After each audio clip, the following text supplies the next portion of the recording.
그걸 한번 좀 해봐야 겠다 생각을 좀 합니다.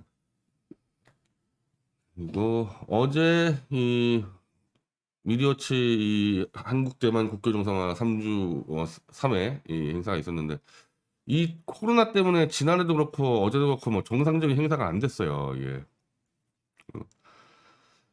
뭐 거의 뭐 우리 그냥 이 스튜디오에서 한 거랑 똑같이 돼버렸는데 이건 이 영상으로 다 올라가 있고요. 어제 이 한민호 전 문광부 국장이나 뭐 저나 바로 실천 가능한 이야기들을 많이 했습니다. 특히 이제 저는 리슈렌 부총통이 했던 얘기들을 그대로 제가 전했기 때문에 당장 그 태평양 민주국가연합 그게 이제 우리로 따지면은 이승만 대통령이 장개석 총통하고 했던 아시아 반공연맹이나 뭐 거의 뭐 비슷한 개념인데 중국을 이제 완전히 포위하는 거죠. 이 자유민주주의 국가연합이 중국을 포위를 해버리는 거고 리 부총통은 중국 내부 문제는 중화연방으로 해결한다. 그러니까 하나의 중국이 아닌 하나의 중화로 해서 대만부터 다 독립한다. 중국으로. 심지어 티베트, 몽골까지도 독립을 해서 이 중화연방국을 이룬다 그러는데 그건 뭐 중국 쪼개진다는 얘기거든요. 그러니까 중국이 쪼개지는데 이 한국, 미국, 일본, 대만, 필리핀, 캐나다 이렇게 연대를 해서 이 사실은 저 북쪽으로 몽골 그리고 심지어 러시아까지 그러니까 중국이란 나라가 23개국가 국경을 맞대고 있는데 뭐 인도부터 해서 이 만만한 나라가 한 나라도 없어요. 중국 주변에 있는 이 국경 맞대고 있는 나라들이 심지어 저 북괴만 하더라도 만만치 않단 말이에요.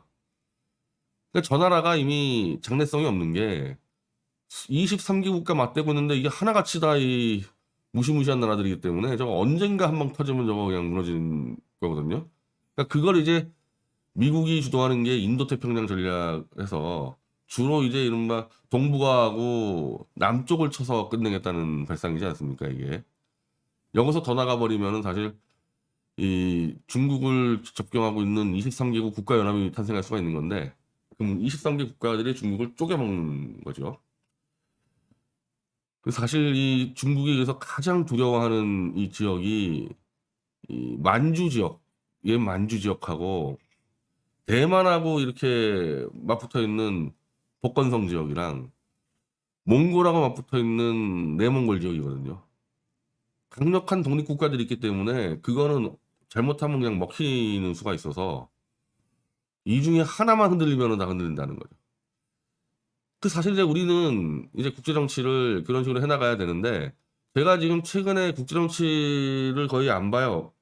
왜냐하면 아니 국내 정치부터 우리가 해결을 해야지 뭘 국제로 나가니만 하는데 문재인이하고 저 인민당 애들이 그냥 다 아무것도 못하게 막아놓고 있는데 그걸 국제 정치를 뭐 보나마나 뭐 할 수 있는 게 없는데요. 막 짜증만 나고.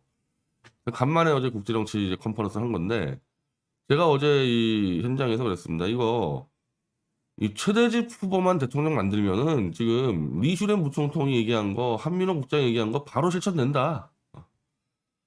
제가 끝나고 어제 최대표하고 저녁까지 있었는데 자 내년에 이제 이 한국대만 국교 정상화 서울광장에서 한 진짜 한 10만 명 모아놓고 한다 내년에는. 최대집 조금 만들면 할 수 있는 거 아닙니까? 거기에 이제 일본까지 껴가지고 한국, 일본, 대만이 서울광장에서 국교 정상화 행사를 8월 24일 날 10만 명 모여서 해버리는 거예요. 대만인도 오고 일본인도 오고. 그러니까 우리가 이 정권을 잡아야 되는 이유가 이 요즘에 이제 많이 나오더라고요. 이제 민 컨설팅의 박성민 대표. 보수 쪽 컨설턴트 중에서 굉장히 이제 날카로운 사람인데 지금 이 순간은 정권 교체의 꿈이 지금 이제 무너져 가고 있다. 한마디로 가능성이 희박해졌다. 정권 교체 가능성이. 근데 그 이유를 얘기를 하는 게 정권을 교체해서 뭘 할지에 대한 담대한 비전과 꿈이 없다. 그냥 우리 문재인이 싫어요. 요거 갖고 지금 버티고 있다는 거예요. 윤석열이라는 인간 쓰레기를 대통령 만들어가지고 어떠한 희망과 비전을 보여줄 수 있냐? 아무 얘기 없어요. 공정상식 이제 그거 윤석열이가 이제 조작 날조수한 거지 다 드러날 텐데 이제 끝나는 거고 아무것도 없어요. 그리고 지금 이 자유민주주의 국가에서 공정은 기본이에요, 기본. 그걸 미래가치라 얘기하는 자체가 완전히 썩어 빠진 거죠, 정신들이. 그것도 공정을 완전히 무너뜨린 자한테.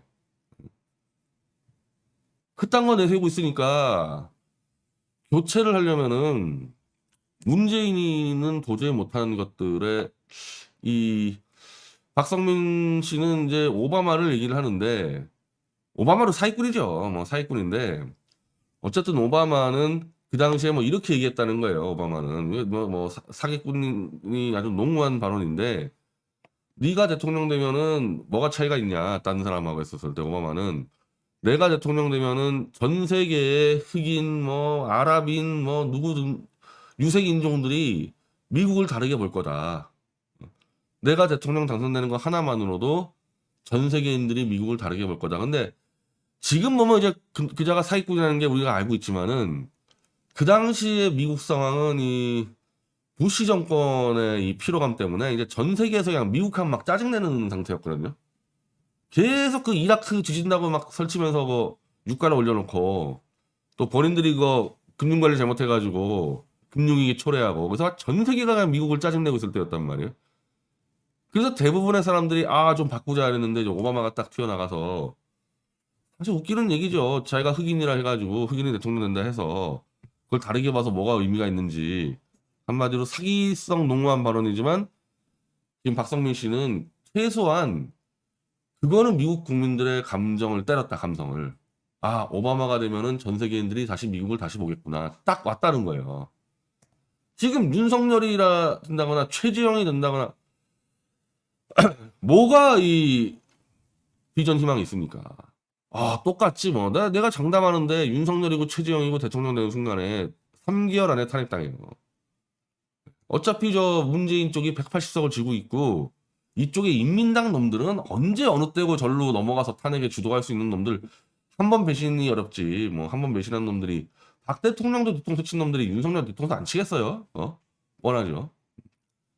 그러면 또 탄핵 무효해가지고 또 돈벌레를 기어나와서 또 돈 뜯어 먹다가 또 아우 안 바로 뻔한단 말이야 이게. 그거를 이제 국민들이 알아서 야 차라리 그냥 문재인 투가 낫다. 이재명 가자 이런다는 거예요 지금 분위기가. 그래서 그런 측면에서 얘기하려면은 최대집 정권이 들어서는 순간에 우리는 광화문에서 10만 명 들어서 태극기 들고 문재인 물러나요 이게 아니라 한국, 일본, 대만의 아시아 자유동맹을 결성할 수 있다. 이제 그런 일들이 벌어진다. 그리고 나는 이런 것도 엄청난 비전이라 생각하는데 최대집 대표 지금 특별재판소법 만든다 하지 않았습니까? 우리가 어쨌든 탄핵 가지고 그렇게 싸웠는데 이제 탄핵 진실 드러나는데 특별재판소법을 통해서 판사부터 검사까지 탄핵 주도한 놈들 다 감옥에 집어넣겠다. 이게 얼마나 이 담대한 희망이가 비전입니까 이게. 그런 게 비전이에요. 그런 게 비전. 홍준표? 정치 보복 안 하겠다? 그 얘기 듣는 순간에 그냥 속이 콱 막히잖아요. 정치 보복을 안 하는 게 아니고 저쪽이 정치 보복한다고 온갖 불법 조작을 저지른 거를 잡아놓겠다고 얘기를 해야지. 정치 보복 안 하겠다? 지금 홍준표 씨는 그런 얘기 하잖아요. 200여 명을 윤석열이가 조작으로 집어넣었다. 아니 그렇게 윤석열을 비판하면서 그 200여 명을 잡아놓은 윤석열 등등 저 판사 등등을 그냥 놔두겠다? 그럼 왜 홍준표를 대통령 만들어줘야 되는데? 뭐 때문에?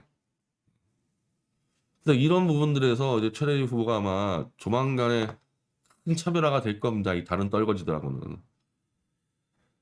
그리고 이제 신당 창당을 한다 그러니까 9월 달에 뭐 신당 창당을 하려면 지구당이 5개가 필요한데 지역에 최소한 우리가 서울하고 대구, 부산은 집중적으로 지원해 가지고 전체적으로 한 지역에 1000명 이상씩 모아야 될 겁니다. 아마 당원들을. 예, 그래서 아마 미디어치도 적극 지원해 가지고 신속히 창당을 할 수 있도록 하겠습니다.